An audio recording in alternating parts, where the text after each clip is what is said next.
పశ్చిమాసియాలో మరోసారి యుద్ధ వాతావరణం నెలకొంది. అంతర్జాతీయ జలాల్లో అలజడి రేపుతున్న తరుణంలో అమెరికా, ఇరాన్ దేశాల మధ్య ఉద్రిక్తతలు నెలకొన్నాయి.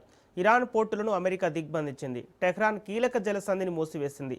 భారత నౌకలపై ఇరాన్ సైన్యం కాల్పులు జరపగా సన్మార్, హెరాల్డ్, జాగ్ ఆర్నవ్ షిప్లపై ఎటాక్కు పాల్పడింది.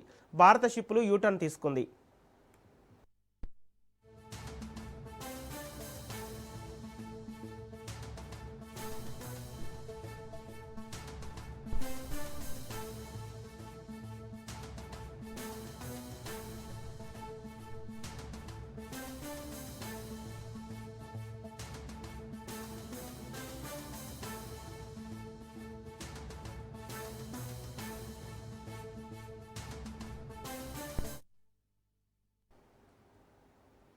హైదరాబాద్లో ఇరాన్ సుప్రీం లీడర్ ప్రతినిధి అబ్దుల్ మజీద్ పర్యటించనున్నారు. భారత్, ఇరాన్ సంబంధాలు చాలా బలంగా ఉన్నాయని చెప్పారు.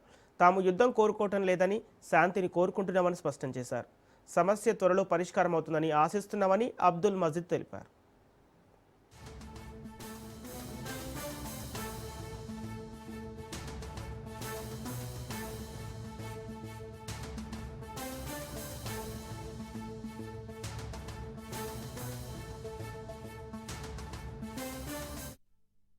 హైదరాబాద్లో ఇరాన్ సుప్రీం లీడర్ ప్రతినిధి అబ్దుల్ మజీద్ పర్యటించనున్నారు. భారత్, ఇరాన్ సంబంధాలు చాలా బలంగా ఉన్నాయని అన్నారు.